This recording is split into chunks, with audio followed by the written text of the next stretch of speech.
Zulu, Bena,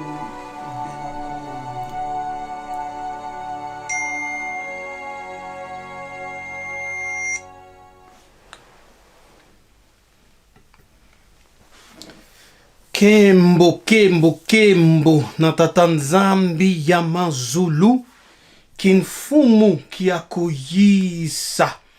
Our greetings to the Bena Kongo, to the dispersed and outcast of Isolele in the eastern and western hemisphere. I pray that the spirit of Tata, the Mwanan Semi, Pevi and Zulu may come upon you wherever you are in this world. Hallelujah. Ingeta, welcome to another live episode. It has been a while. I was so busy, but we're still here. Yes, we're still here. Take time to like the video, share, invite some people to join us right now, because today is gonna be a powerful video. Okay, it's gonna be very powerful and insightful, interesting. So we're gonna look at a video from a rabbi. We're gonna read from from the commentaries of rabbis.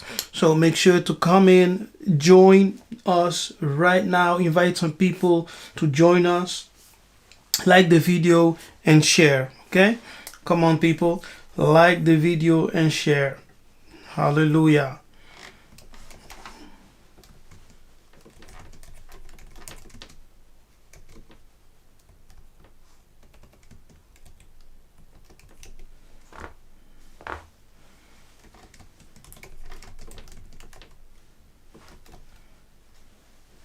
Hey, come on, invite some people to join us. Mbote. Hallelujah. Now let us read. What shall we do? Shall we start reading a text or what? Now, before we start reading a text, let me show you something first, okay? Let me show you. You know, the original language of the Bible is Bantu, okay? The original language of the Bible was Bantu. And the Egyptian spoke a proto-Bantu language. Do you understand? So we can actually say that the ancient Egyptian language was a Bantu language. It was a proto-Bantu language, therefore a Bantu language. Yes, because when you compare, when you do a comparison between Egyptian words, Bantu words, Hebrew words, you will be amazed, okay? You will be amazed. Now, Hebrew was birthed from the Proto-Bantu languages. Yes, and Egypt, of ancient Egyptian language, was a Proto-Bantu language. Now, let me share my screen, and I will show you something interesting, okay? This was given to me by a Kongo elder, right? Who is a linguist. He's a linguist. He gave me this, and I am still translating it because it's all in French. But I will share it with you to show you something. The origin of the word Elohim. Yes, the origin of the word Elohim or God in the Bible. It's very interesting. Now let me share my screen. I won't make it long because I want to go to a main topic, but I want to give you this just as a dessert, you know. How you are doing? Let me know if you're watching. Let me know if you're there. You know, make your presence known in the chat. Right? And don't forget to check my Patreon page. Go and check out my Patreon page. Subscribe, or not subscribe, but become a Patreon partner. On my Patreon, I have additional teachings which are not available on YouTube directly. Yeah, so if you want to go deeper, make sure to become a partner via Patreon. All right. And I don't know if you noticed, but I also have a Instagram page, so you can follow me on Instagram. And I recently opened a account at, what's that name? TikTok. Yeah. So you can also follow me over there on those platforms. Now let me share my screen.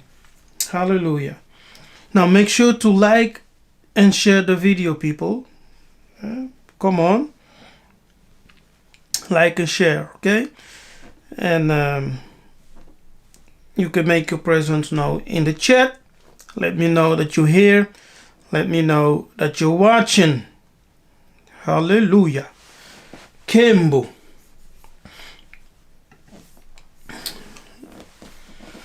Okay, I think you can all see the screen, right? The origin of the word Elohim. The word Elohim, or El, actually comes from the Kiswahili word Fa'ali. Yes, which is used for the cow. And the cow represents strength. It represents the strong one who is a leader, a chief. Yes. So the Kiswahili word Fa'ali, the pictograph is that of a cow. Yes, the pictograph is that of a cow, and it represents the powerful one. Yes, or a mighty one, a strong one. Hallelujah. Yeah, so Mbote, Raquel, how you doing?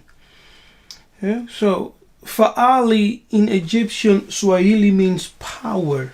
Yeah, or like I said, powerful one, strong one. It is used for leaders. The Greeks will take Fa'ali, yeah, and Ali becomes God. Al. They remove the ending. Al becomes El. God, short for the Hebrew word Elohim. This is the transliteration. Look how they had deformed Egyptian Fa'ali. You see Fa'ali, and they use metathesis.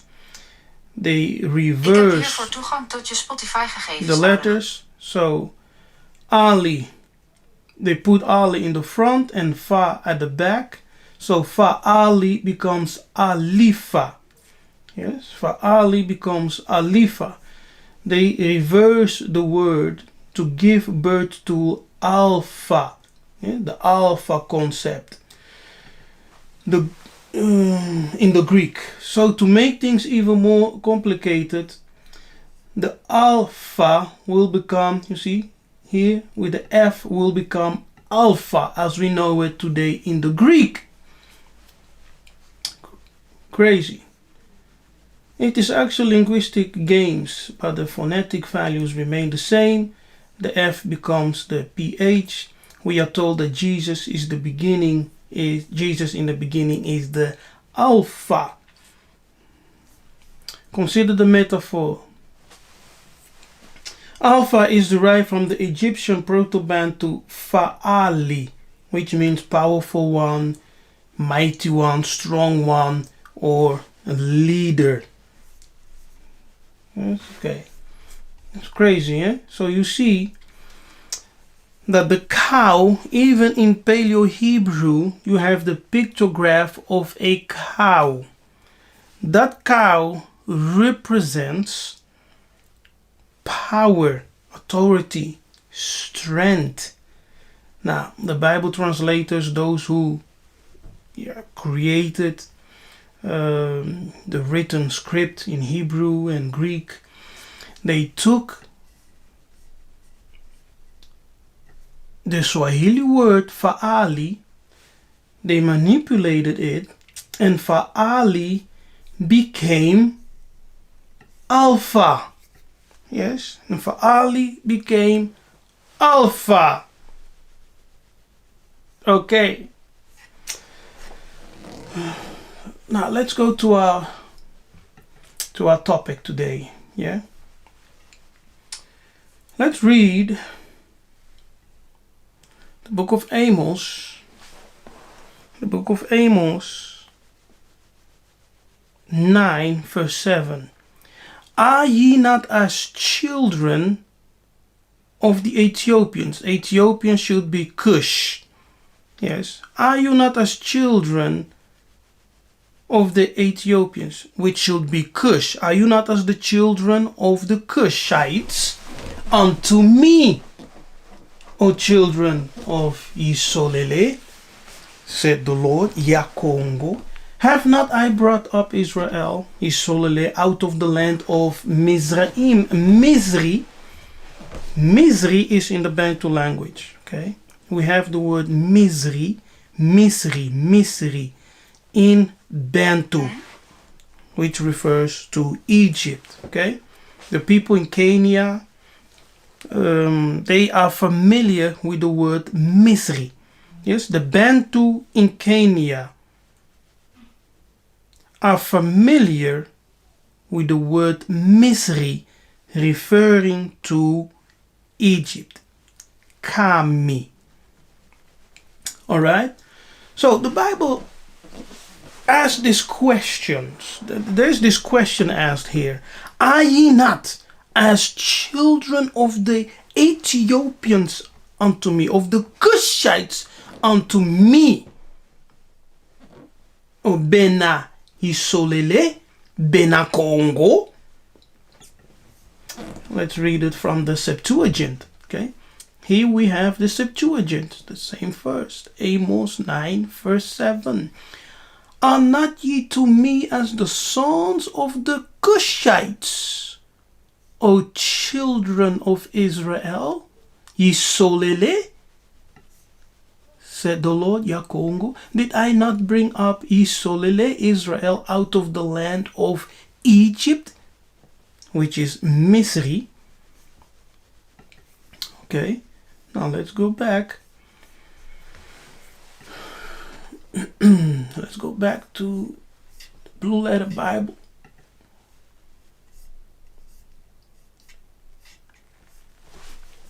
Let's read again.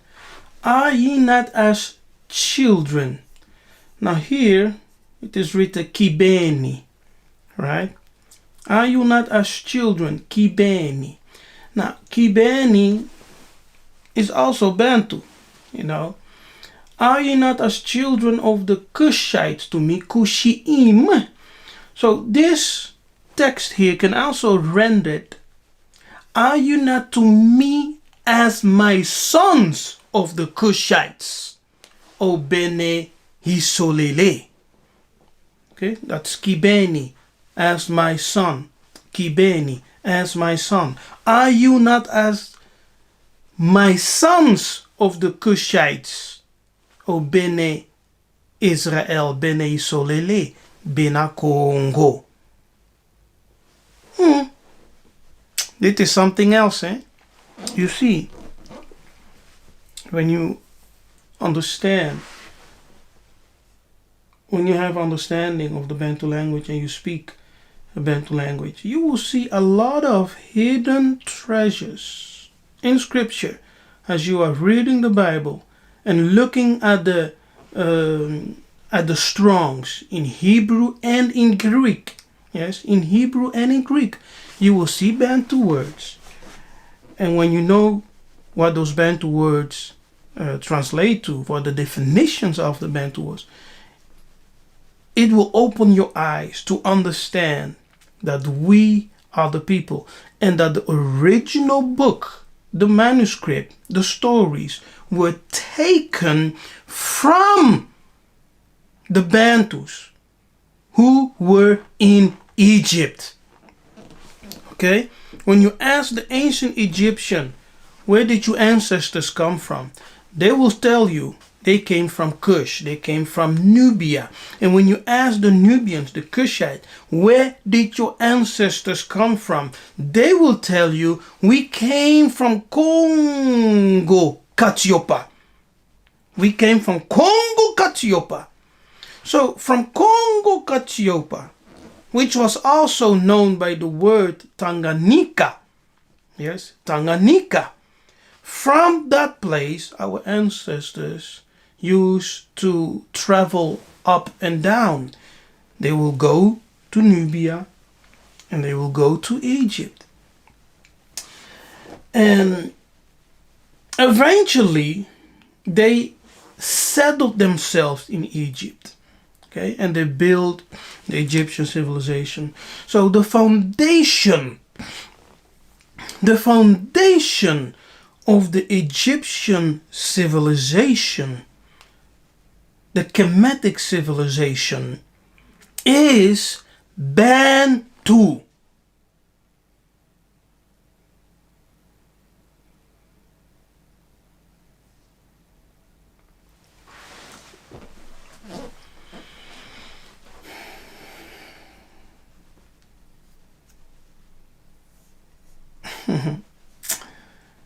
Okay.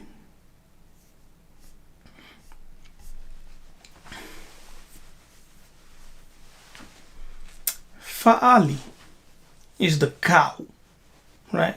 The cow, the pictograph of the cow represents strength, power, authority, leadership.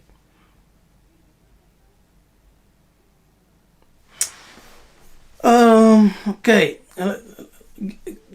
let me look for something. Okay, wait a minute. Let me see if I can find it quickly, fast.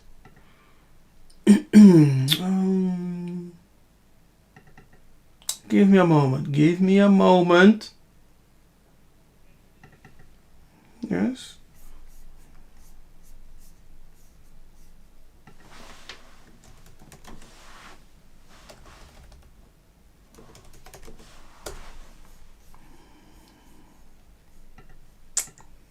Okay, give me a moment, okay? 1 minute.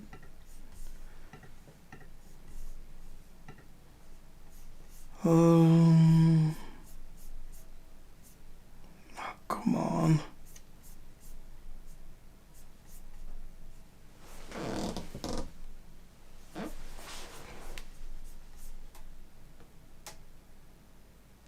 See, because Hebrew developed, the Hebrew script developed out of the Egyptian hieroglyphs. You understand? The Hebrew script, the Paleo Hebrew, and later, of course, the modern Hebrew, but the Paleo Hebrew, the ancient Hebrew script developed or came from the Egyptian hieroglyphs. Now I'm looking for something. 1 moment. Okay? 1 moment.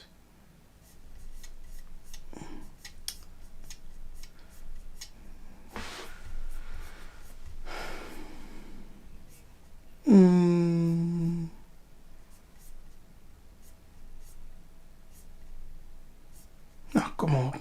Where are you?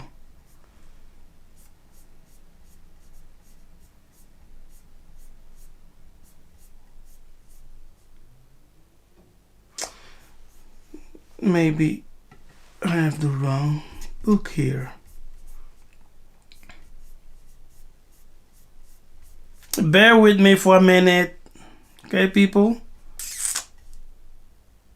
I wanted to show you something. I didn't prepare for it, but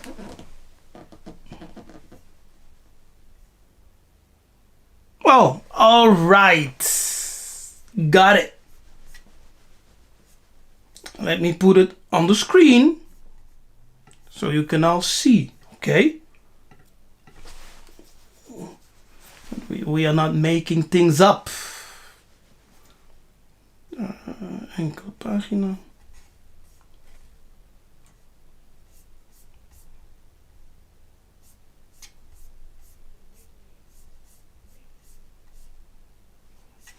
Okay.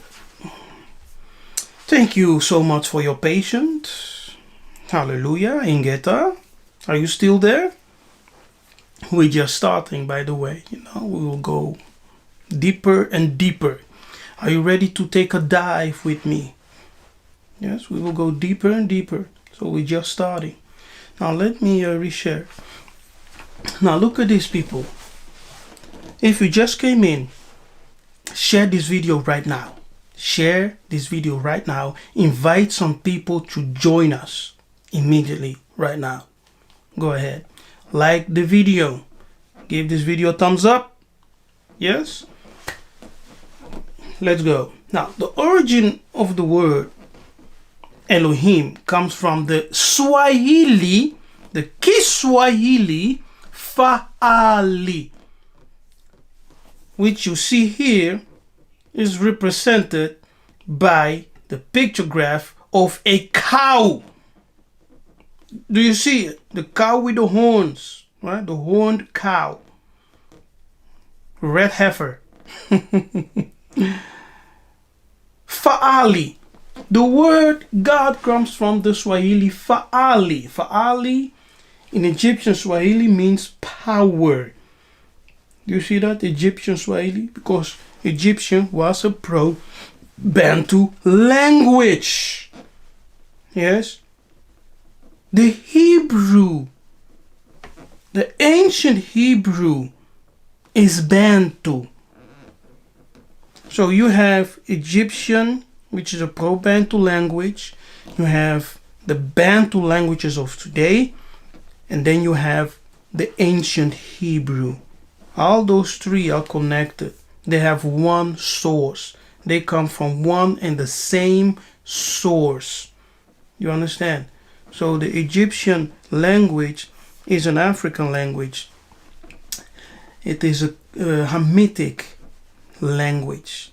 Some say Afro-Asiatic, Hamitic Semitic, Semitic Hamitic. But it's an African language, the ancient Hebrew language. Yes, the ancient Egyptian language, the Bantu language, the Hebrew language, the ancient Hebrew language, they have the same source. Okay? So the word Elohim is a rendition from the word Fa'ali, Swahili. They took the word Fa'ali, yes, and they transformed it into Alpha. Yes, and Fa'ali became Alpha. Yes, and Ali became Al. Yes, which is the short version of Elohim. See? So Fa'ali, they removed Fa, they took the Ali part, they removed the I, it became Al or Allah, which gave birth to the name Al or El. Allah in Arabic, El or Elah in Hebrew. You see that? Okay. Now, this is from a book. What's the title? Ancient Hebrew Lexicon. Zoba. The Ancient Hebrew Lexicon of the Bible. The original pictograph for this letter, Al. Hey, where have we seen this? Al. Do you see it? People, do you see it? You see? Al comes from Fa'ali. Oké, ik heb dit op het web gevonden voor nu snel huilen. My goodness, Siri. Jongen.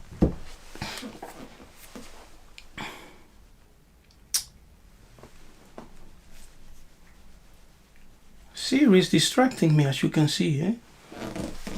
Zoba serie. So the word fa'ali, they took the word fa'ali, which means power, powerful one, represented by the cow. Yes. They made it al, right, which becomes God. Al, see, Ali becomes al, God. And they further worked on that word and they create alpha. Yes, fa'ali became alpha in the Greek, which means the first one, the powerful one, you know. Now, in this book, they give us more information from the Hebrew al, which is the ox head. The ox head is what we see here. It's the cow, which is called fa'ali, representing strength and power. Yes, representing strength and power from the work performed by the animal. This pictograph also represents a chief or other leaders. This is African. Do you understand, people? This was and still is African culture, African tradition amongst the Bantu, because the horn of the cow represents power, strength, might, and it is used for leadership. Yes, for leadership in ancient culture like Egypt and Bantu. When two oxen are yoked together for pulling a wagon or plow, one is the older, more experienced one who leads the other. Within the clan, Kanda, clan Mavila, tribe or family, Kanda, Misbaha in Hebrew, the chief or father is seen as the elder who is yoked to the others as the leader and teacher. So the pictograph of the ox represents a leader, one who is a powerful one, right? One who is a teacher of his clan, tribe, or family. A chief. There you have it. Yeah. Okay. Look at this. The modern name for this letter is Aleph. See? Now Aleph is a rendition, once again, of the word Fa'ali. It's the same thing as Alpha. Yes? It's the same thing as Alpha. And correspond to the Greek name Alpha. People, you cannot make this up, eh? You cannot make this up. And the Arabic name Aleph. The various meanings of this root are oxen, yoke, and learn. Each of these meanings is related to the meanings of the pictograph of the cow head. Yes, the ox head. All right. Now, that's very interesting. I think I will go through this another time. Now, when we go back to Amos 9, verse 7, are not ye as the children, Bena, which can be translated as of my sons, the Kushite or Kushihim. Yes, of my sons, the Kushihim, or children of Isolele. Here we have the same text. Let me enlarge this one for you.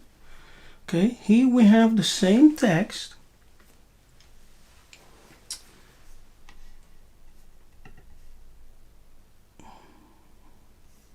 Okay. Amos 9 verse 7. It says the following. To me, O Israelites, you are just like the Cushites. Yes, to me.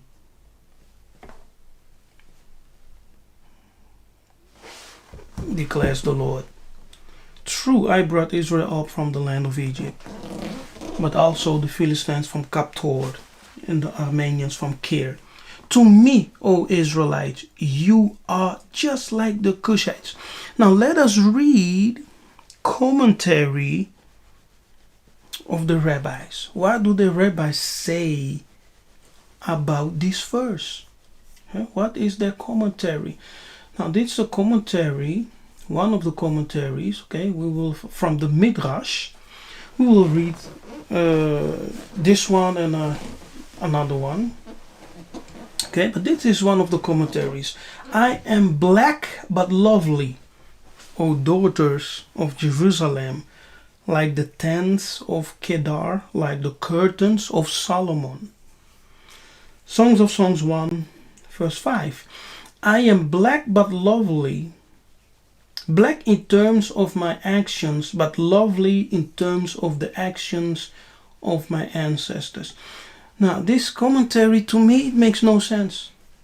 Okay, what do you mean exactly? So what they do here, what the rabbis are doing here in the commentary, they are alluding to the fact that black means, black refers to someone's actions and not to their skin color. Okay, that's what they're telling you. Black refers here to someone's action, but not to their skin color. I am black but lovely. The congregation of Israel said, I am black in terms of myself. You see what they're doing here?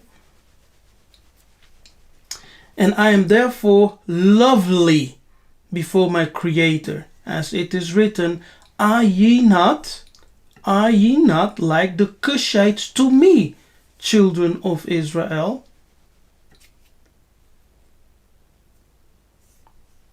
You are like the Cushites. Look at this. You are like the Cushites in terms of yourselves. But to me, you are the children of Israel. Okay, let's continue. Another matter. I was black in Egypt, and I was lovely in Egypt. I was black in Egypt. They defied me and were unwilling to heed me.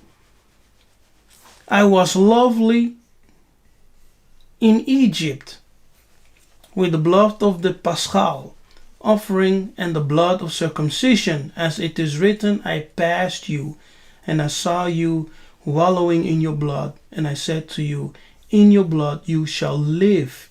This is the blood of the Paschal offering. I said to you, in your blood you shall live. This is the blood of circumcision. Another matter, I was black at the sea. Now, we can go on and on, but the rabbi here is trying to tell you that being black has nothing to do with your skin, but with your actions, what you do. Right? Crazy. All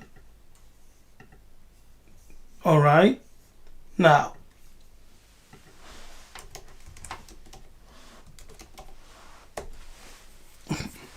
if that's so,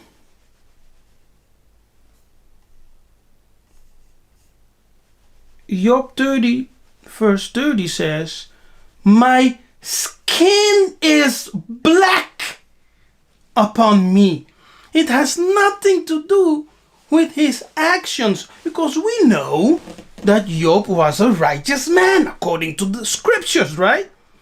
So he says, my skin is black upon me.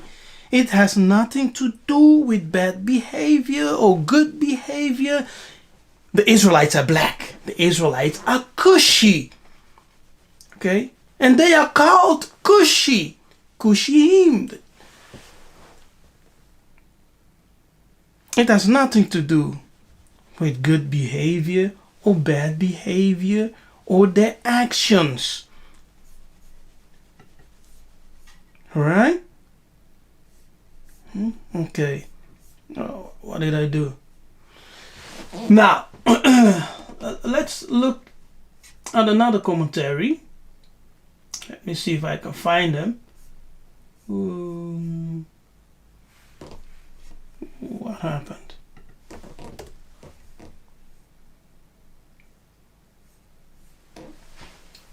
Okay. Here. Let's look at this commentary here. PK the Rabbi Eliezer.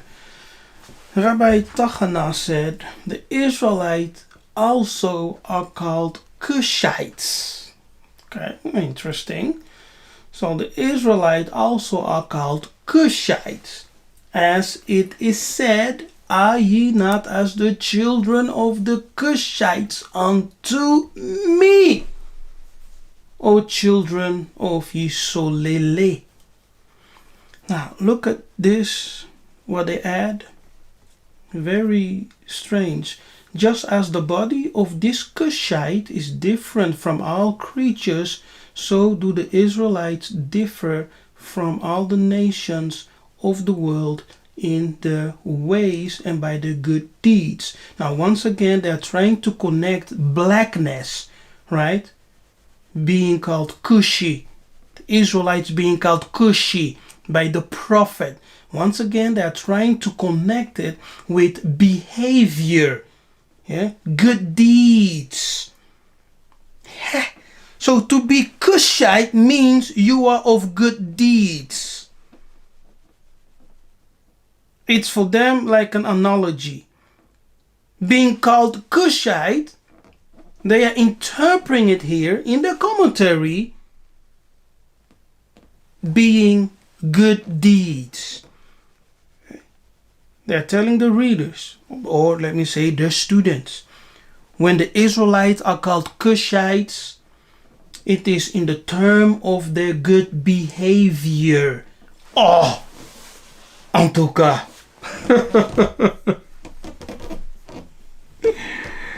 Hey, people, are you there? You see what they're doing, right? Crazy. Doesn't make any sense. Now, let us watch a video. Okay, we're gonna watch this video over here, and let's see what the rabbi will tell us. Okay, are you ready? Let's go.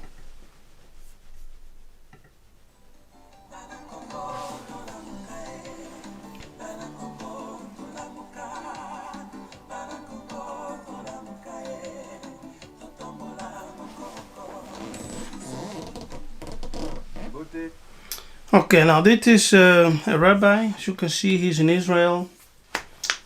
Yes. I know.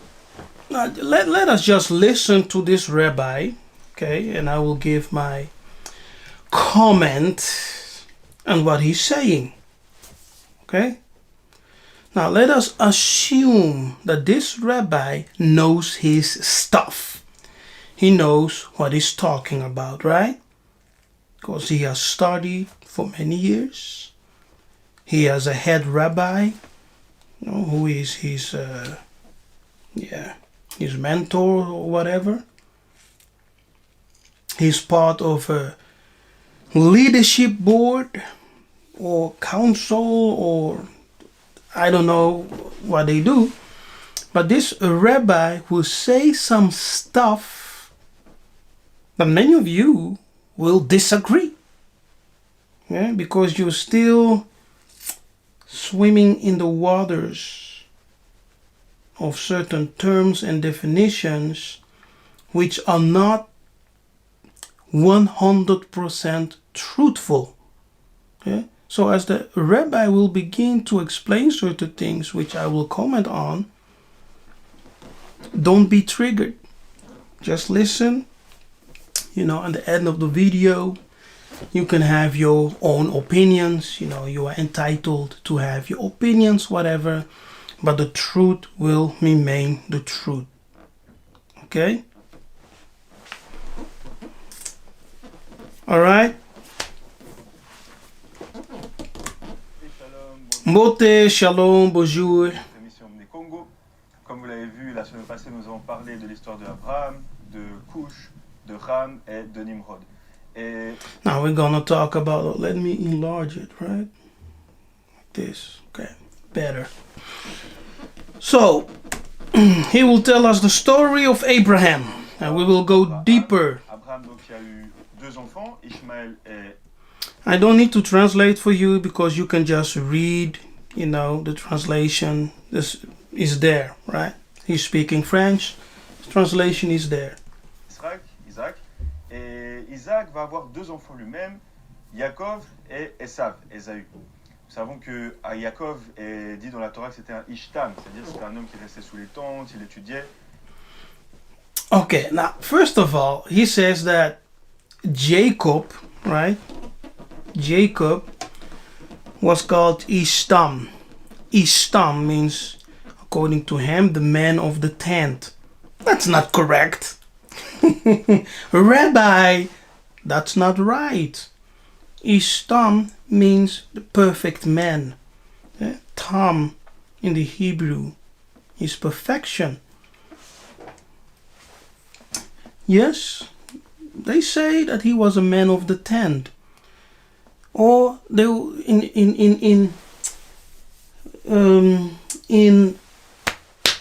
come on. In Scripture, it actually says that Jacob was a plain man.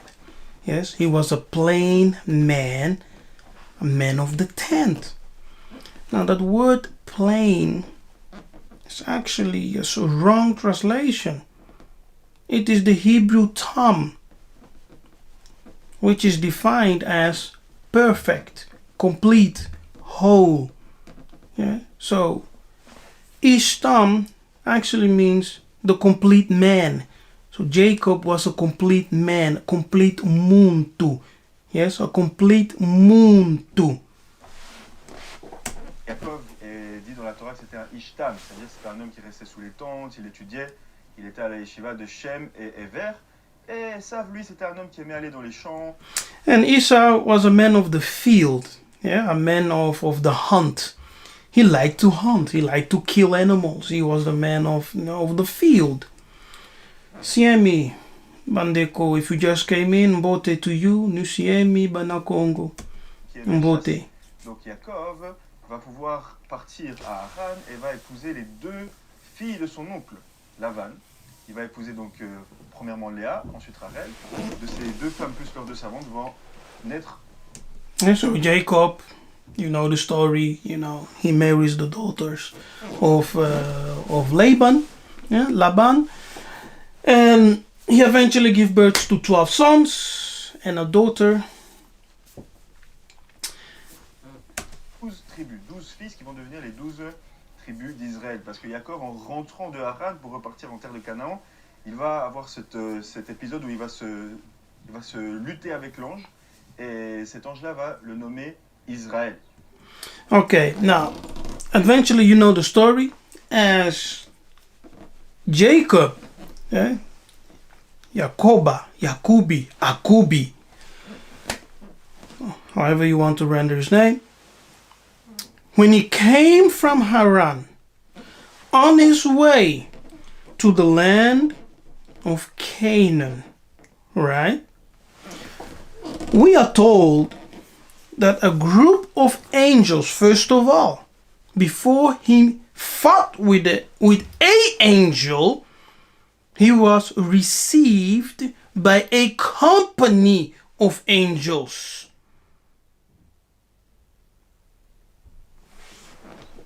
So a company of angels, multiple angels or celestial beings came and met with him. They talked with him, they had supper, whatever. Yes. After that, they went away and he continued his path. Later, before facing Esau, he went into prayer. He had a all-night prayer. Yes, he had an all-night prayer and he was visited by this angel under the light of the moon. And they begin to wrestle, right? Normally, if you get a visitation, you will have a conversation, but in this case, they immediately began to wrestle, right? They were wrestling. The angel said, "Let me go." He said, "No, I will not let you go until you bless me." So they fight. They wrestle for the whole night. Just wrestling the whole night. Then suddenly, as the sun is coming up, the angel said, "Let me go. I have to go." He hit him by his hip. And he changed his name, right? He said, "You have wrestled with God and prevailed. Therefore, your name will not be called Jacob any longer. Your name will be Yiseka'yah." Your name will be Yiseka'yah. Israel is Yiseka'yah, which means, from the Kongo language, I searched for you, I have found you, and I have loved you. Yes? Yiseka'yah, I searched for you, I found you, and have loved you. The changing of his name. Now let me give you an understanding of the changing of name according to Bantu culture. Now in Bantu tradition, you can have multiple names in life. First of all, you have your birth name. Yes? It's the name given to you when you came into this world, when you were birthed into this world. Then you can also have a name from your grandfather, which is your nickname. A grandfather or some elder in your family can give you also a name, yes, which is your, let me say, your nickname. You also have the name of initiation. When you undergo an initiation, your personality has changed. Your character has changed. You have grown in stature. When you grow in stature, your personality has changed. Your character has changed. Your person has changed. Therefore, you will receive a different name. So everyone who grows in stature, let me say, for example, when you become a chief, right? When you become a chief, you receive a different name because your character, your person has changed. Your status has changed. So through that initiation process of becoming a chief, you receive a new name. And that is what happened with Jacob, Akubi, here in this story. Okay? So he received a new name. Cet ange, c'était l'ange de Esav lui-même, c'est-à-dire de sa mère même. Mais ceci est une autre histoire. Donc nous avons Yaakov, Israël, et son fils qui est, on va dire celui qui lui ressemble le plus, c'est Yosef. C'est pour ça qu'on dit Yaakov, Yosef. Yosef va être vendu en Égypte par ses frères, il va donc descendre là-bas, et commencer un tikkun, une réparation extraordinaire. Now here, what he's saying here is, I don't know about this, but Dans le sens où il va commencer à repérer les... look at this. So, Rabbi is saying now that Jacob had a son, right, called Joseph. Joseph was sold to Egypt. And in Egypt, he started a certain work, what he calls tikkun. Yes, tikkun. An extraordinary repair or reparation. He started to spot the children of Israel, Yisolele, the children of Jacobi, yes, the children of Jacobi, which were born from Egyptian mothers. Okay, let's pause here for a minute. Let's pause here for a minute. So, Jacobi was not living in Egypt, right? His 12 sons, now let me say 11 right now because Joseph is in Egypt at this moment. So his 11 sons are living in the land of Canaan. So they are not located in Egypt at this moment. So what kind of tikkun, reparation is Joseph doing in Egypt? What children born from Egyptian mothers of Israel is Joseph gathering in Egypt if his brothers were still living in Canaan with their father? You understand? It doesn't make any sense. It doesn't make any sense. Not to me. Maybe to you all. So what is he saying? Les enfants d'Israël qui sont nés de mère égyptienne. C'est-à-dire que Adam Arishon a perdu. Okay, now here he says that Adam Harishon lost what is called holy sparks when he was in the Gan Eden. Now, Gan Eden is the Garden of Eden. The Gan is the Hebrew word for garden. And that Hebrew word Gan comes from the Bantu, Ganu.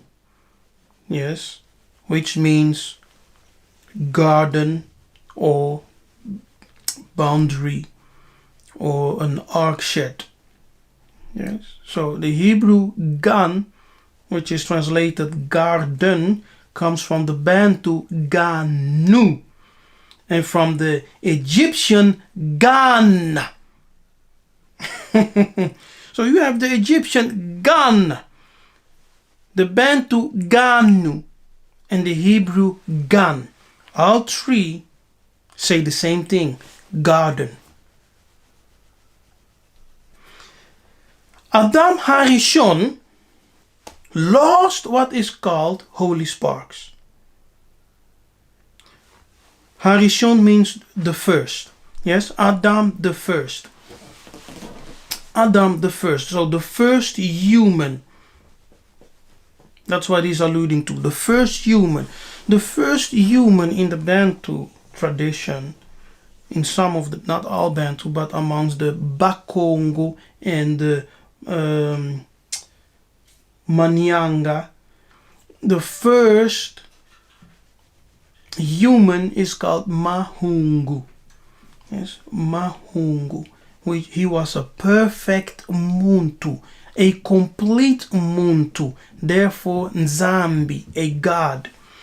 Now, according to this rabbi, the first human, the first Muntu, Adam, lost what he's calling holy sparks. Not Holy Spirit, holy sparks. Listen. Ce qu'on appelle des étincelles quand il était au Gan Eden. Adam. Et ces étincelles-là... Now he says, those holy sparks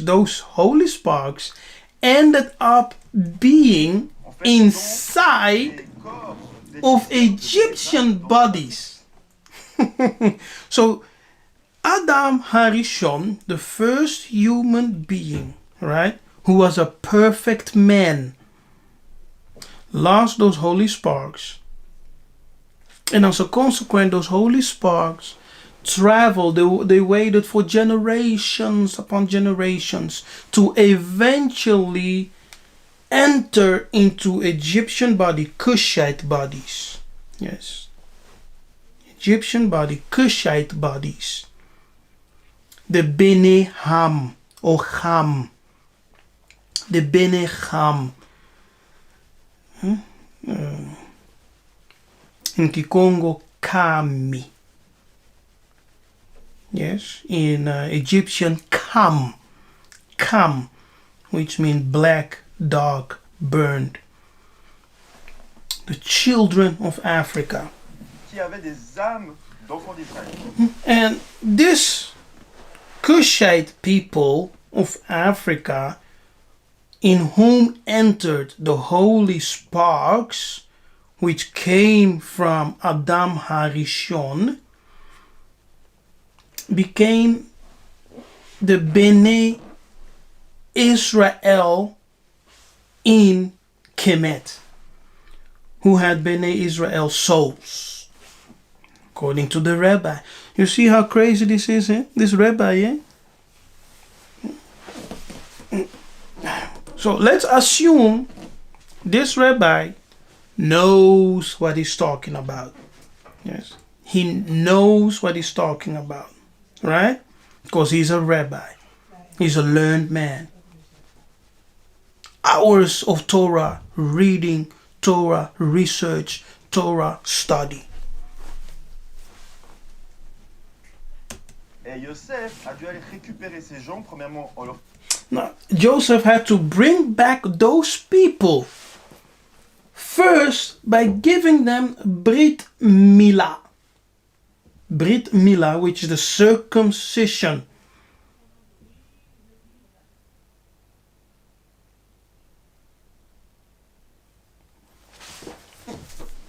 Joseph did not introduce circumcision to the Egyptian. Okay? The Egyptians were already circumcising. You could not be a priest, you could not be a student of the priest unless you were circumcised. So the practice of circumcision is way older than the story of Joseph in the Bible. But according to this rabbi, Joseph had to bring back those people who? The Kushite people who had the holy spark of Adam Harishon in them, and therefore they were part of the Bene Israel, the children of Israel, Yisolele. Dans la Brit Mila, la circoncision, et nous savons qu'il les a aussi mis dans des villes un peu séparées, dans les montagnes, et ils avaient des traditions différentes. Donc les enfants d'Israël étaient répartis en deux, comme le... Now, so the Bene, you can read, right? It's on the screen. But the Bene Israel are divided in two, as mentioned. The Ari Hakadosh, there were the Bene Israel. Il y avait donc les Bnei Israël, qui sont les enfants de Isaac, Yaakov, etc. Et le Ham Bet... Okay, it's very strange, by the way. Eh? Why is he repeatedly saying that the Bene Israel came from Yitzhak and Jacob, but he's not saying Abraham, Isaac, Jacob. Have you noticed? Maybe it's me, but and the Bena Israel, who were those holy sparks which came out of Adam Harishon. Now, Am means people. The Hebrew Am comes from the Bantu Ami, the Kiswahili Ami, which means people. Yes, people. Now, I have been saying it for a while and I will continue to say it. The original Hebrew is the Bantu language. It's not a coincidence that we can translate almost all ancient biblical words. We can translate them back to Bantu. Alright? It's not a coincidence. I'm not talking about Yiddish, but I'm talking about the ancient biblical Hebrew. Biblical Hebrew was originally Bantu, Proto-Bantu, Egyptian.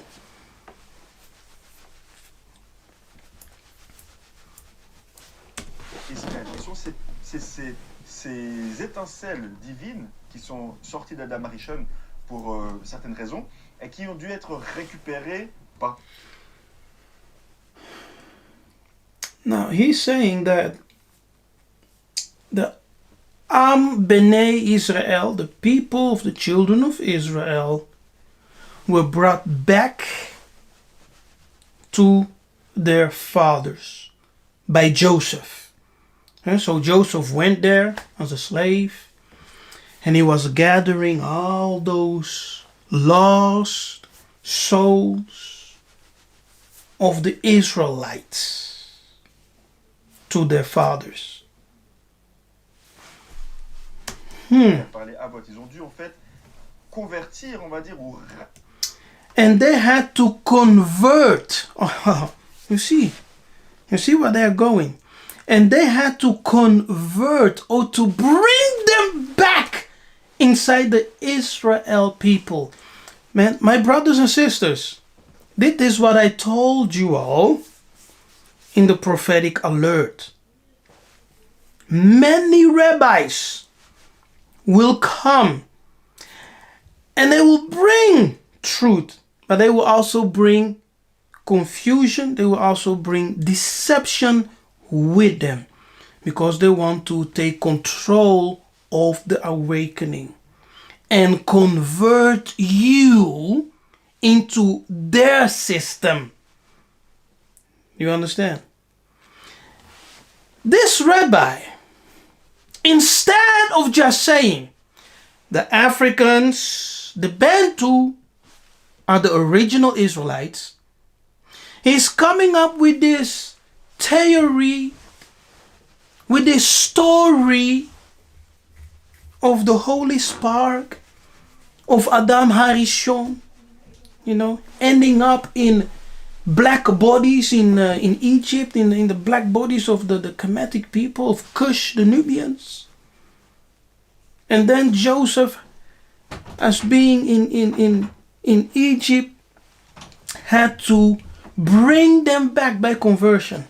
Bring them back inside the people of Israel.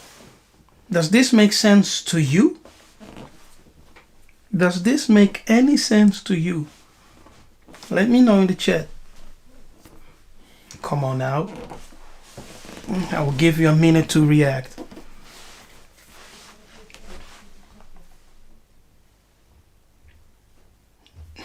This rabbi is funny. He's serious, but he's funny though. Okay. Now, people, I want you to hit that like button right now. Okay. There are not that many likes. Come on. Hit that like button.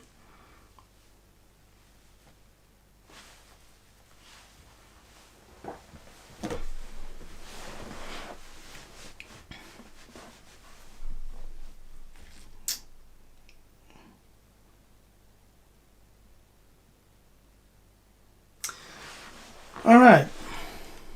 Né ces étincelles divines au sein de... You see, so the main goal is to convert you. They don't want to recognize you. They want to convert you. Okay? Because the original Israelite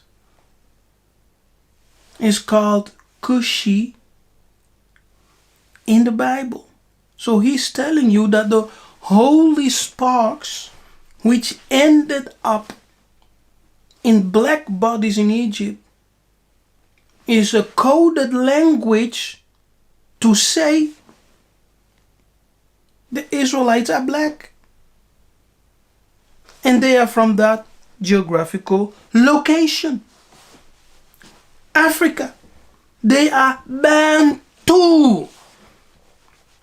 If you ask the ancient Bantus, the ancient Egyptians, where did your ancestors come from?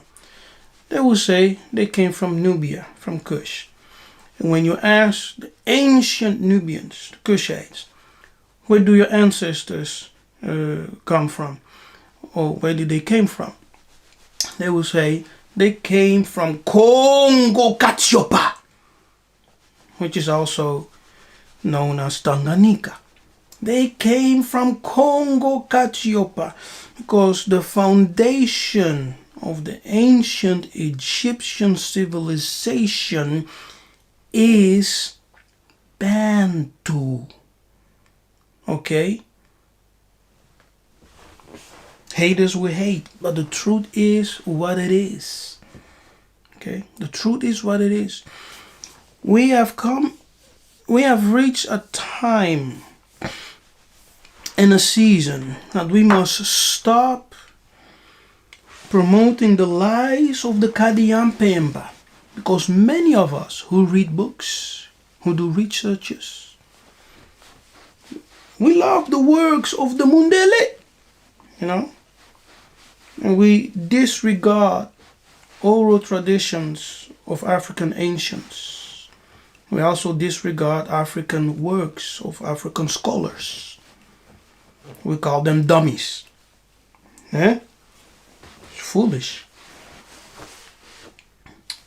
It's foolish. This rabbi is telling us here that the original Israelites in a coded language came from that geographic location called Kemet, Egypt, Misri. And the word Misri or Mizraim in Hebrew came from the Bantu Misri. And the Bantu tribes in Kenya are familiar with the word Misri, referring to Egypt. d'Israël. Et c'est pour ça que le Ham Bene Israël, c'était un peuple très nombreux. Now look at this. Now this may be offensive to a lot of people. Okay? A lot of people will find this very offensive. Now look what he's saying. That's why the Am Bene Israel, so the people of the children of Israel, was a large group of people, descendant of Ham, of Mitzraim. It is very offensive, right? I will not go into it, but for many people in the Hebrew awakening, even in the Bantu awakening, this is like spitting in their face. Because I will not even go into it, because I don't want to have that discussion right now. C'était donc des descendants de Ram, de Misraïm, mais qui avaient à l'intérieur des Nitzotzot But they possess an inner holy sparks of Adam HaRishon. Now that's what the Rabbi is saying here. He is saying, this is what he's saying. Let me translate for you in plain language. What he's saying is this. The Africans who are called children of Ham, the children of Egypt, yes, those people possess the holy sparks of Adam Harishon. Now, when he says they possess the holy spark of Adam Harishon, he's actually saying they are the original human being. They are the original Muntu. Do you understand? That's why our ancestors said, we Muntu are indigenous people to the earth. We are the original man. That's why we are called Muntu. Muntu. Mu is a prefix denoting one who is. Tu denotes power. Yes? Power, authority, also the head, Mutu, leadership. So Muntu means one who is the original power, authority of the earth. That's what he calls the holy sparks of Adam Harishon. Because Adam Harishon means Adam the first. So the first human, or the original human. Now Adam is not does not refer to Adam as a singular man. It's actually a term used to denote humanity. So Adam Harishon can mean the original humanity. And it is something, eh? Étincelle de Kedusha qui venait de Adam Harishon. Nous savons donc que Yaakov est le Gilgul d'Adam. Now, here he says that we know that Yaakov, Yakobi, Yakuba, Akobi, however you want to render his name, was a Gilgul. Yes? So according to him, Yaakov was a Gilgul. It sounds like a monster or something. Alright? A Gilgul. It sounds like a monster of a horror movie. My goodness.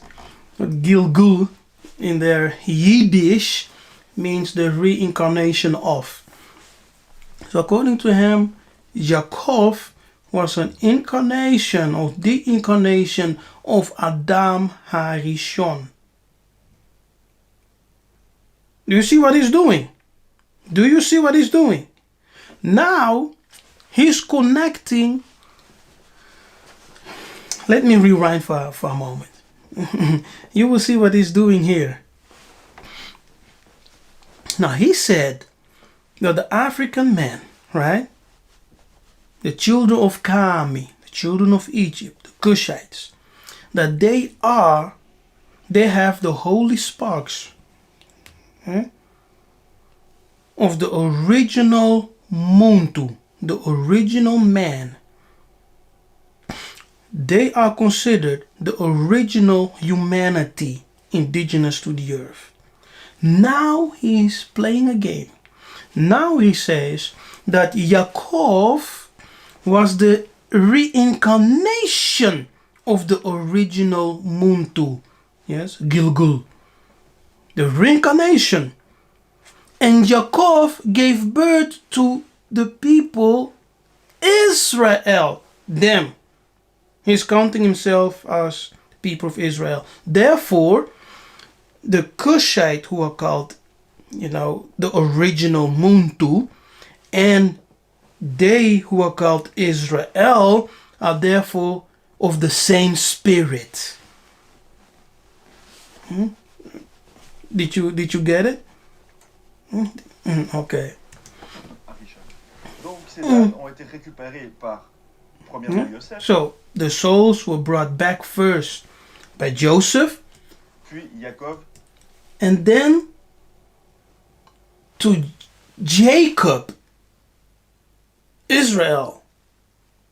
So Joseph brought back, right, the lost souls of the Kushites in Kami in Egypt.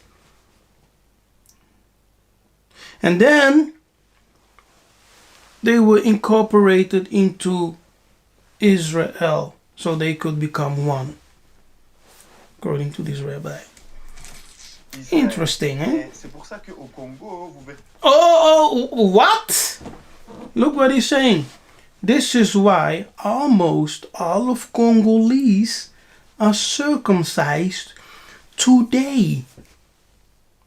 Why are all Congolese circumcised? Because we are the original Muntu. That means that we are the original people of the covenant. And according to him, it's because they converted. Now, we were incorporated into the Israel of Jacob. Now, there is a huge distinction that he's making. I don't even know if you get it. Yes, he separated the Kushite Israels, right? He's Solele, those who have the original soul of Adam Harishon, the original Muntu. Yes, they were taught by Joseph. And then he introduced another group whom he calls the Israel of Jacob.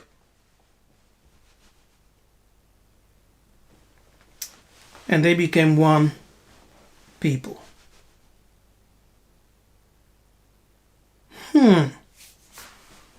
Now, the Congolese are circumcised today because of ancient tradition of the forefathers. Yes? The ancient traditions of the forefathers. I share this testimony with other of you, those who can remember, that when my son was born, I didn't circumcise him. You know, I thought it was not necessary to circumcise my son because we were in Christ. You know, in Christ there is no need for circumcision. But I will hear this voice, telling me, ask me a question, why have you not circumcised your son? Repeatedly, it will haunt me. Why have you not circumcised your son?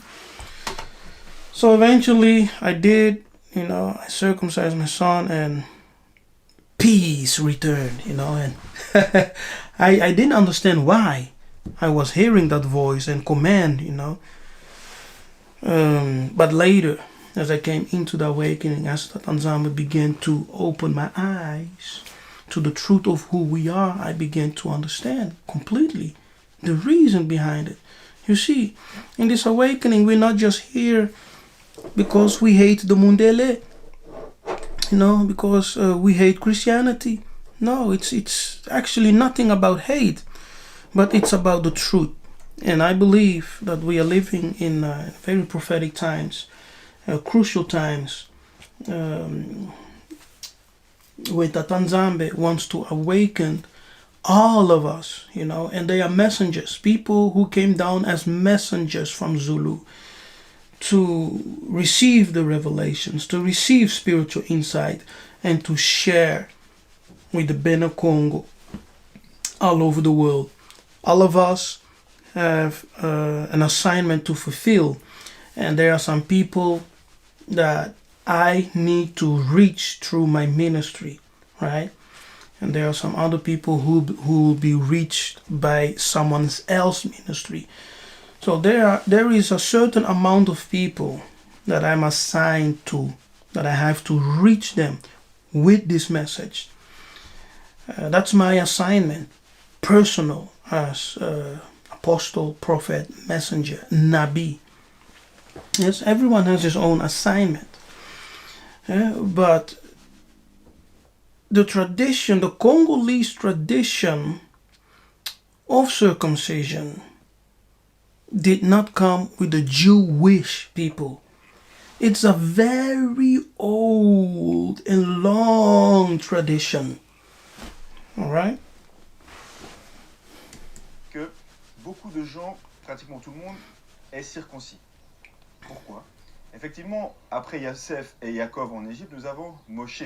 Now, after Joseph Jacob. Now comes a third character, Moses. Moïse, qui va lui aussi devenir roi pendant 40 ans dans les terres de Kush, comme nous l'explique le Midrash Yakut Shimoni. 40 ans dans lesquels il va donc réformer, on va dire, tout ce peuple de Kush dans lequel il va être roi. Il va leur enseigner des choses, il va même marier la reine Kushite. Donc avant Tzipora, Moshe a eu deux femmes. Et cette femme-là, il ne va jamais la toucher, mais ils vont avoir vraiment un lien très très très fort. Et c'est pour cela que nous savons que dans les terres de Kush, nous avons cette tradition qui nous vient de Moshe. Deuxième tradition, une fois que les enfants d'Israël étaient en Égypte, nous savons qu'il y a 1/5 du peuple qui est sorti d'Égypte. Les sages nous disent, oui, 4/5 sont morts. Now, before the great Exodus, according to the sages, they say 1/5 of the people went out from Egypt. So that's a small amount, right? He says 1/5 of the people of Israel, Yisraeli, went out from Egypt. That's like 20%. Yes, that's a small amount. So 20% of the people went out of Egypt with Moses.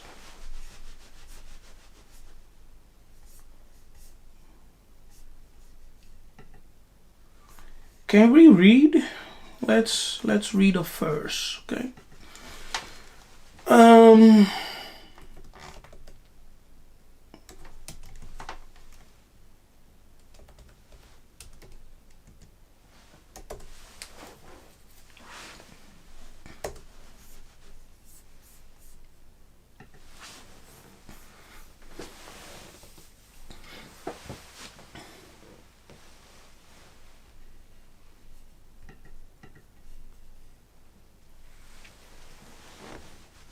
And the people, no. Here, okay? And the children of Israel were fruitful and increased abundantly and multiplied and waxed exceeding mighty, and the land was filled with them, okay? Now what happened? The children of Israel, they were fruitful, so they were making a lot of babies, they were procreating, increasing abundantly. Okay? They multiplied, so they became a great people in numbers, in great numbers. Where? In Egypt. Now, this rabbi say, only 1/5 of the people went out from Kemet. Yes, only 1/5 of the people went out from Kemet. That's 20%. 1/5 du peuple qui est sorti d'Égypte. Les sages nous disent, oui, 4/5 sont morts dans la Makat prochaine. Yes, and the sages say, yes, 4/5 of them died during the Makat Hosher, the dark plagues. But the Zohar says something different. The Zohar said, it didn't say that they died. They simply stayed in Egypt. Yes, according to the Zohar. Ils sont simplement restés en Égypte. Yes. Les enfants d'Israël qui sont sortis avec Moïse sont restés. So, the Bena Israel went out with Moses. 110 ans et ils devaient faire 400 ans. Ceux qui sont restés. And so they stayed there for 210 years. Yes, but they should have spent 400 years. Those who stayed 400 years in Egypt, in Kemet, Kami, are the Am Bene Israel, according to Rabbi. Okay? So those who stayed, the 4/5 of them who stayed in Israel, in Egypt, in Kami, what you say Kemet, Kami, are the Bene Israel. Those who went out, he calls them the Bene Israel. Do you see the difference? So he said the people of the children of Israel stayed in Kemet or Kemet, Egypt. And those who went out of Egypt, he calls them the Bene Israel. As if to say, no. En Égypte pendant 400 ans sont ceux que l'on appelle donc le Am Ben Israël ou les Bnei Kush ou les Bantu aujourd'hui.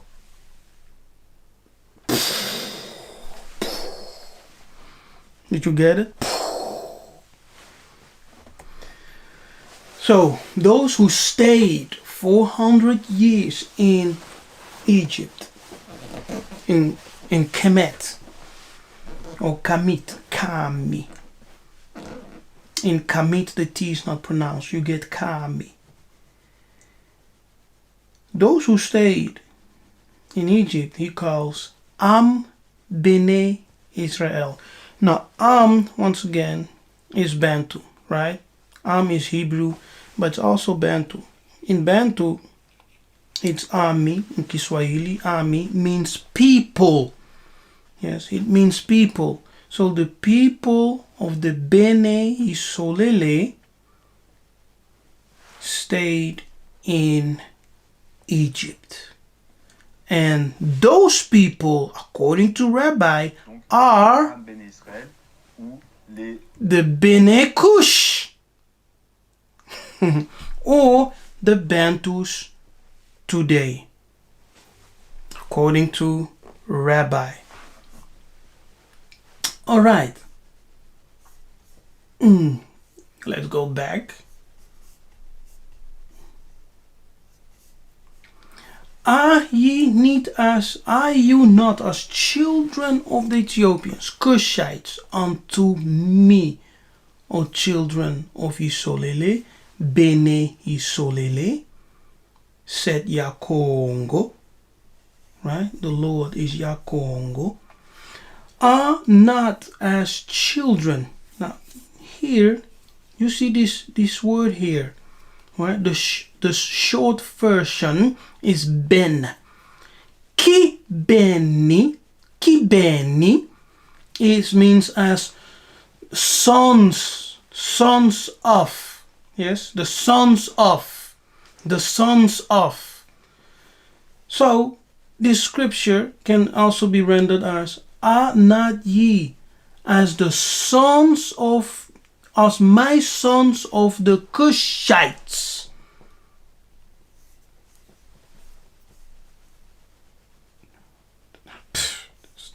Hey.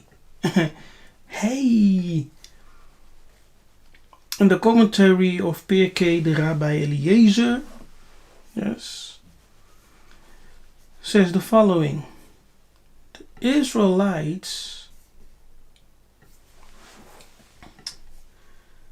Israelites are called Cushites, as it is written.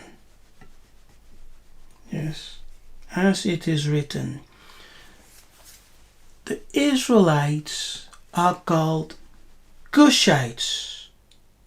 You see, we're not crazy. But if you want to stick with a certain narrative, you will find this offensive, right? It's in your Bible, but you will find it offensive, or you will come with another interpretation like the Rabbi did here. Just as the body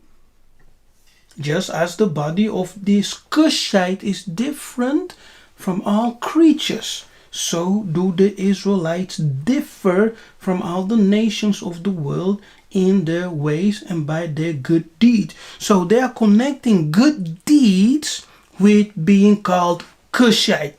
Doesn't make any sense. Do you understand? Come on now, do you understand? So they are connecting good deeds with someone being called, or a people being called Cushites. Now that's a compliment for you. So when they are calling you Kushi, Kushi, Kushi, which in the modern Hebrew renders at nigger, nigger, nigger, negro, negro, negro, they're actually saying, hey, you are of good morale, of good deeds, of good character, according to this commentary. Do you get it? Do you all get it? According to this rabbi's commentary, that's exactly what he's saying. Yeah? So when they call you Kushi, Kushi, nigger, nigger, they are saying you are of good morale, good character, good deeds. You are of God.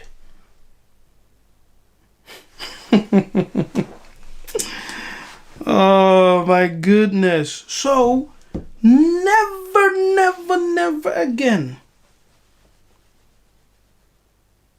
be ashamed to call yourself Kushi, Negro, African.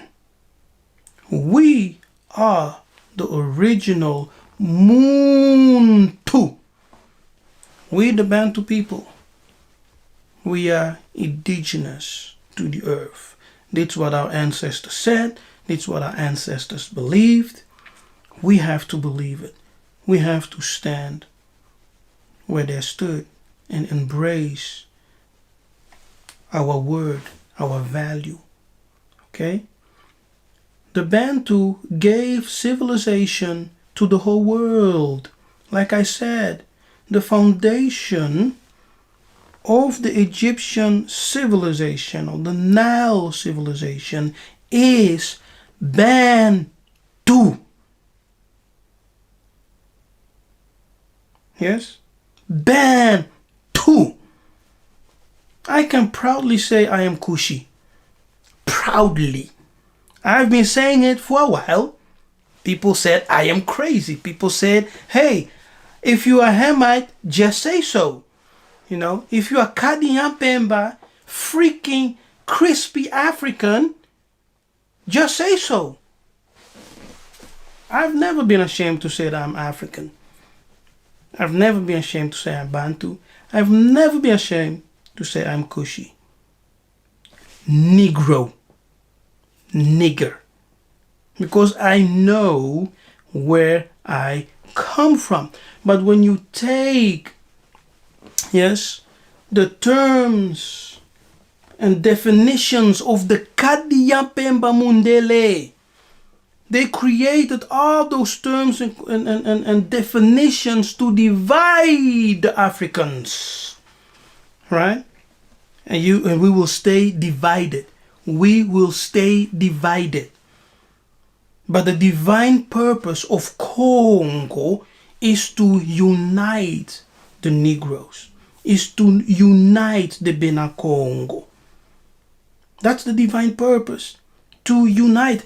Gather yourself together. Ye gather yourself together. Nation are desired. You see, the divine purpose of Kongo is to unite. Congolo. To come into that unity, divine circle.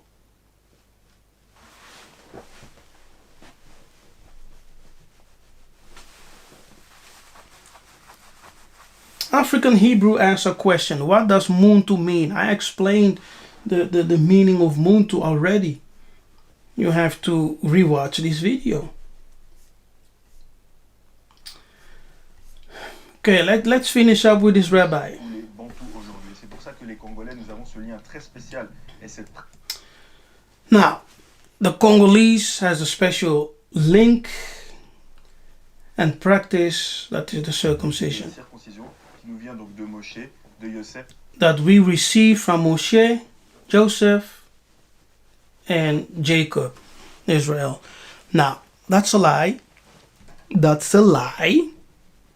We, the Bantu, we were circumcising before Joseph, before Moses. Okay? Because those characters are very young character, are very young. in the history of Bantu. Our ancestors were circumcising way before Moses and Joseph. You understand?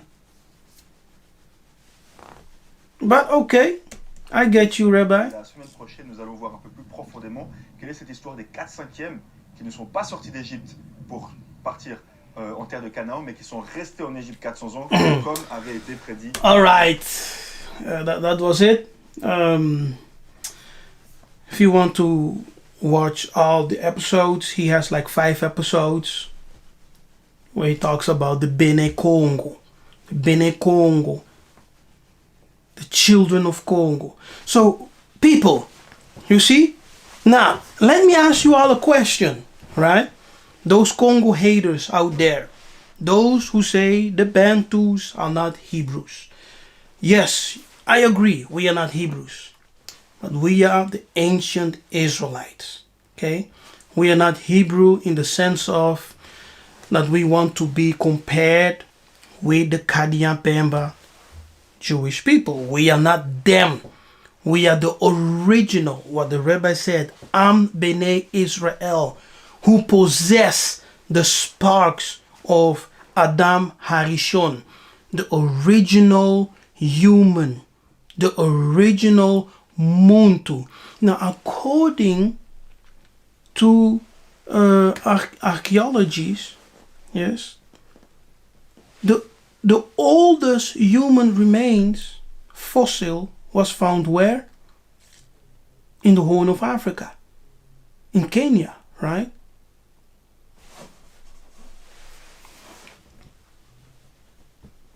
The first great migration of human beings started from Africa. From Kongo, Katiopa, Tanganyika,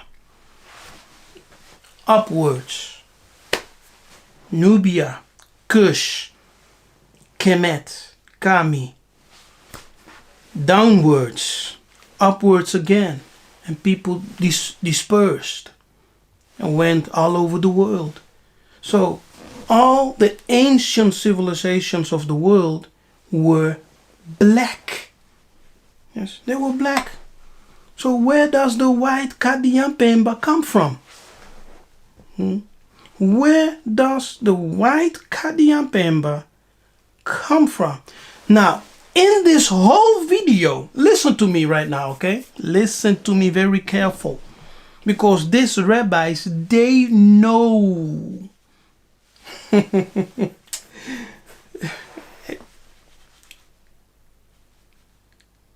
These people, they know, eh? Nowhere in this whole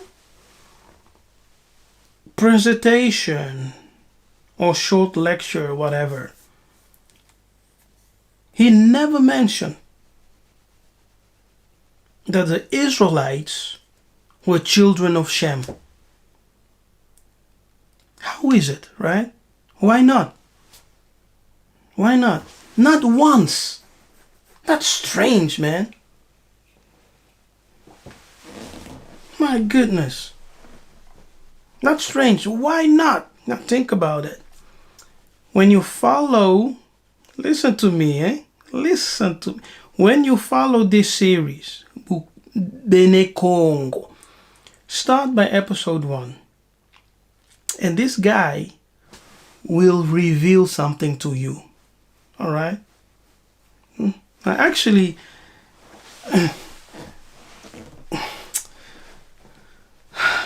but he will reveal something to you. And you will understand why he didn't mention Shem as the progenitor of the original Israelites. You see? I will not go into it today. But if you are curious, go and watch. The question is, how many sons did Noah had? What are the rabbis saying? What does, the Hebrew sages, the Jewish sages say about it? Now, according to this rabbi on your screen, I'm not saying that I'm just saying what he said. Okay? So, don't say, oh, Nabi Kefa said this. I'm just saying what he said. According to this rabbi, okay, because I have nothing to do. Those who are part of my class, they know my position. Okay? I'm not one who loves to spend my time on debates and, discussions. No. Believe what you want to believe, Find your tribe and subscribe. But according to this rabbi, he says that Noah only had 2 sons. Yes? According to this rabbi. Now, there are some rabbis who will disagree with him, but according to him and those who his teacher, his head rabbi who taught him, Noah had 2 sons, Ham and Japheth. Interesting, right? And he said Shem was not a son, but Shem was a title given to one of the sons of Ham. Yes? So, according to this rabbi, Noah had 2 sons, Ham and Japheth. And Shem was a title of honor given to one of the sons. He does not name the son, so I don't know. He doesn't name the particular son, but it was given to one of the sons of Ham as a title of honor, representing that particular person will carry the light of the Creator, the light, knowledge, and that he will be the lineage of spiritual people.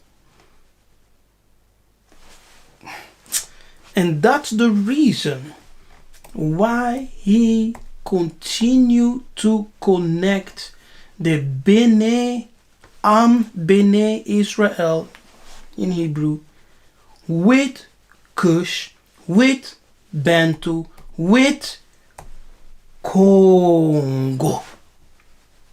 And he's not the first. He's not the first. There's another rabbi, also in the French language, who broke down Yud He Vav He, right? And in that breakdown, he showed that the Messiah is found among Kush, the black people, and that God is amongst the black people, the Kushi. You have seen that video. If not, you can find it on my page. Just look for it. It's there.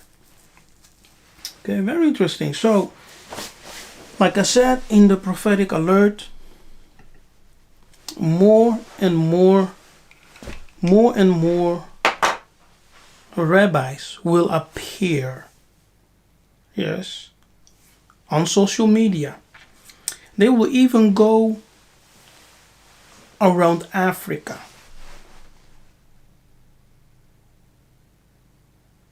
And they will continue to say, you black people are part of us, Israelites, Hebrew, Jewish. You must say no to them. Say no, we are not the same. Why? because they want to convert you into their system. Say no. Say no. Hallelujah. Kembo na tatanzambi ya mazulu kinfumu kiakuyisa. All praises to the Most High. Nzambe ampungutulendo. Baba Mungu ne Kongo Kalunga. Who was, who is, and who will forever be. The Ancient One seated on the throne, with hair like wool. The greatest nightmare for Christian white supremacy is to die and go to heaven and to see a black ruler sitting on the throne.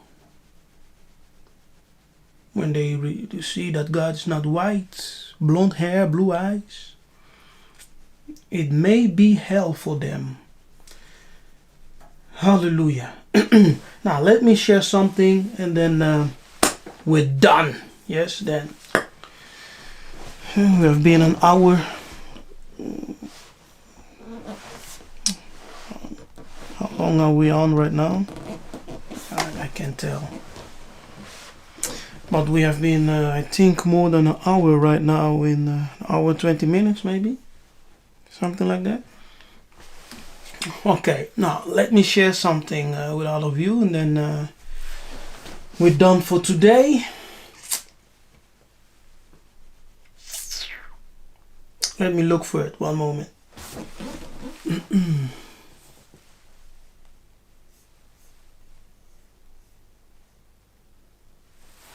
Oh, by the way,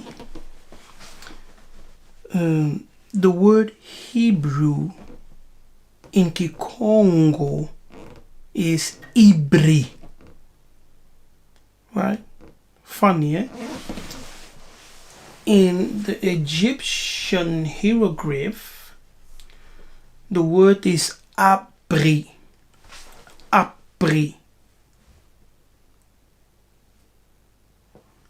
But in Kongo, it's Ibri. Now, the B and P are interchangeable. Yeah, so the Egyptian Apri can also be Abri, Ibri in Kongo. Yes. And the Hebrew culture, so when I say Hebrew, don't think of the Jewish people, right? But just think of the ancient people who came out of Egypt. The ancient people, blacks, Kushite people who came out of Egypt. Some stayed, okay? Some, 4/5 of them stayed in Kami, in Kemet.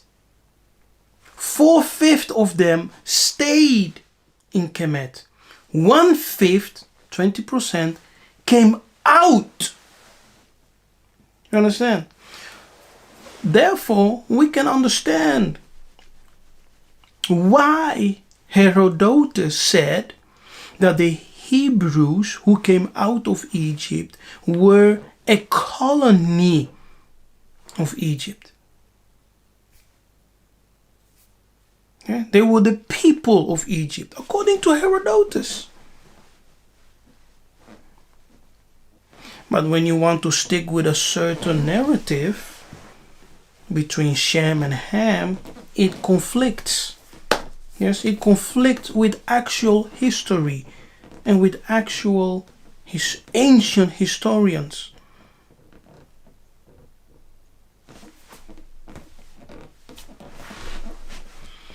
Now let me show you something. Let me look for it. One moment. Thank you for your patience.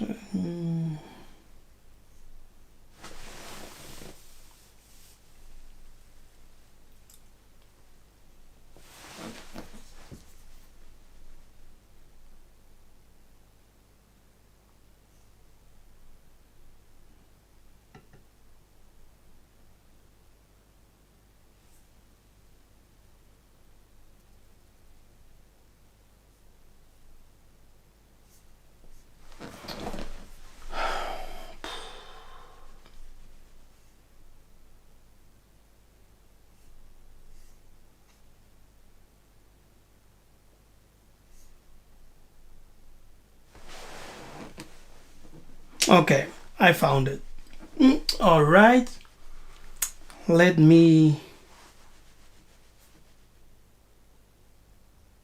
share my screen.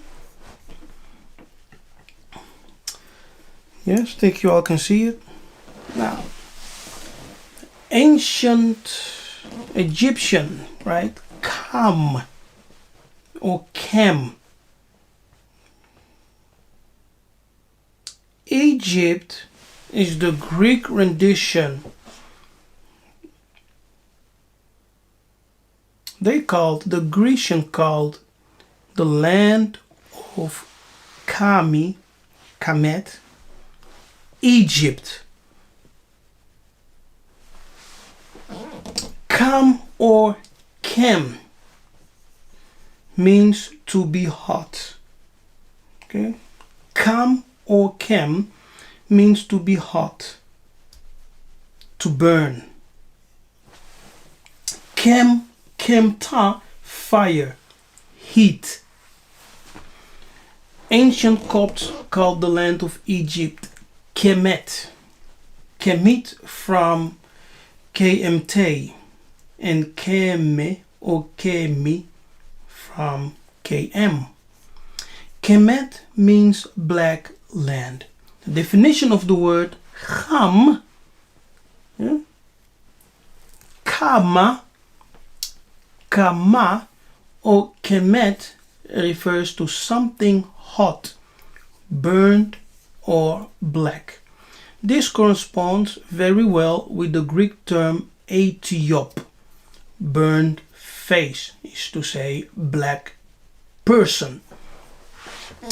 The Kikongo, the Bantu Kikongo, Kama, means hot, catch fire, or burn. Kembu. You see that? The Hebrew Ham, KH in the Hebrew tongue, is pronounced as a G. Ha. So we will say come.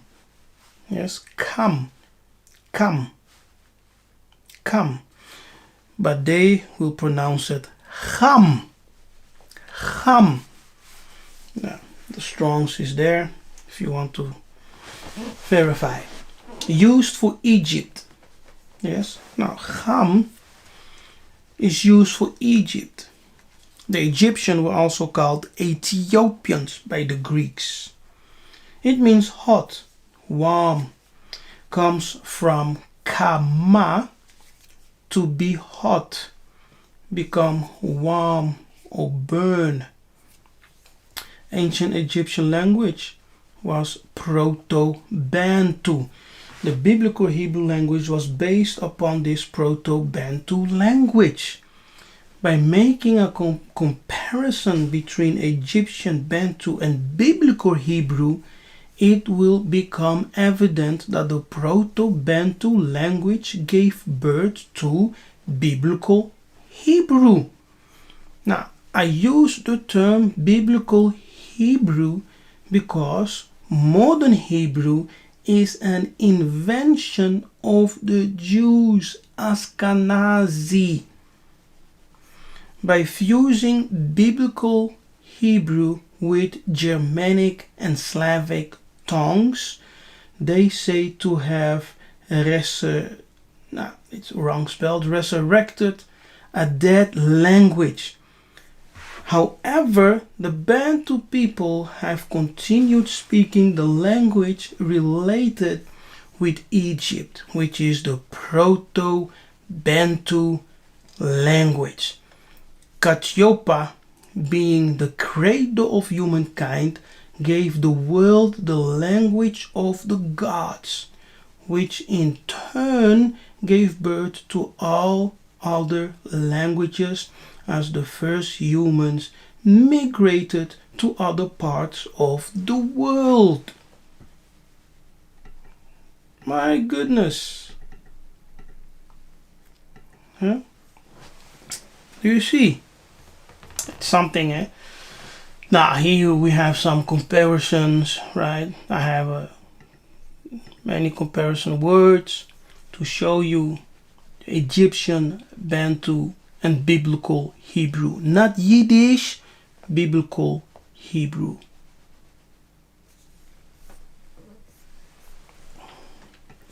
Okay, Bena Kongo, Bena Nzambe, thank you for watching. Tatanzambe Apambola. Hey, don't forget to check out my Patreon page.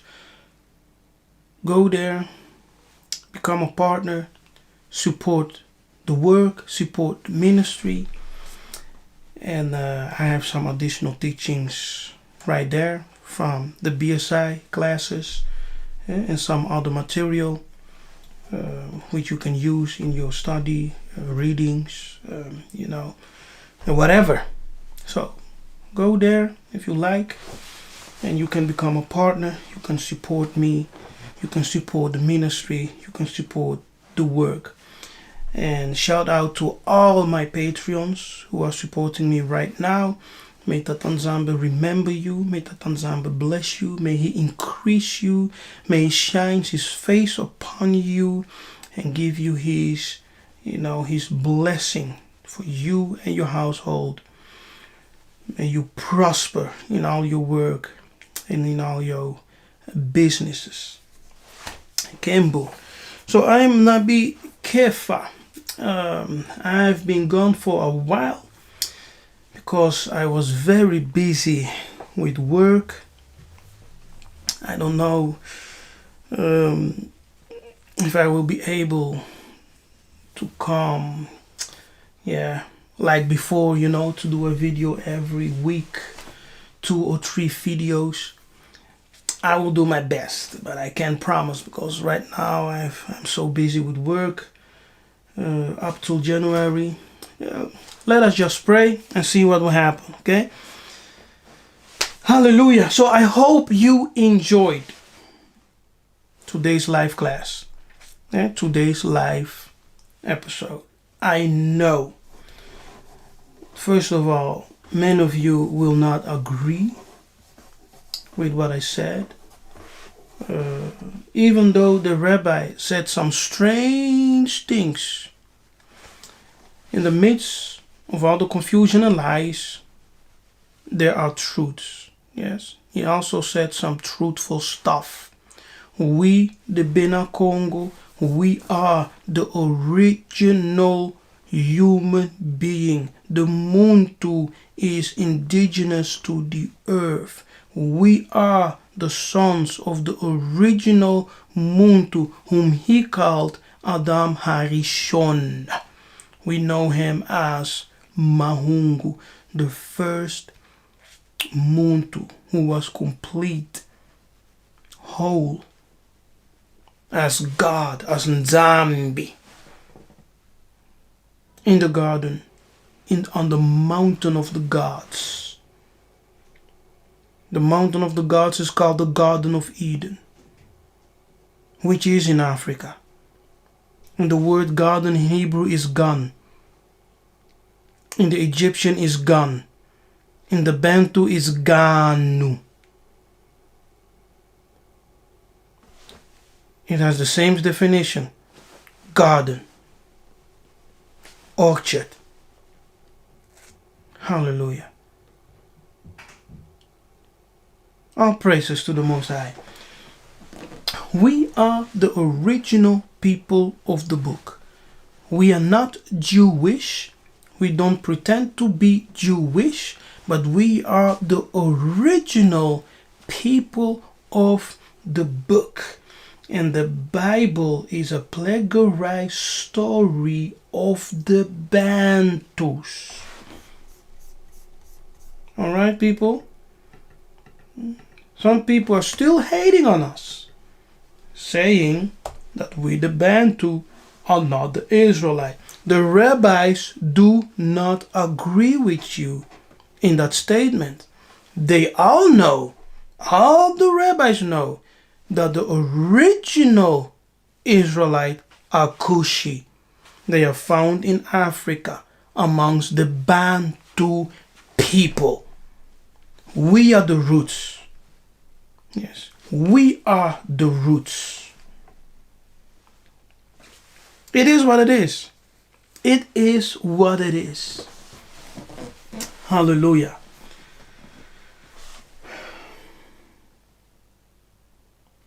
The Holy Land is Ethiopia. In fact, biblical Mount Sinai is modern day Mount. Okay, where is Ethiopia? You know, Ethiopia is not the present day Ethiopia. The ancient Ethiopia is Katiopa, Kongo, Katiopa, Central Africa. That's the ancient Ethiopia. Yes, Katiopa. Hey, blessings to you all. Thank you for being here. Thank you for your presence in the chat. Tatanzambe bless you. Tatanzambe keep you. Tatanzambe shine his face upon you. Be gracious unto you and give you his peace, his salama. I am Nabi Kefas. I bless you. May Kongo reign. And I see you next time.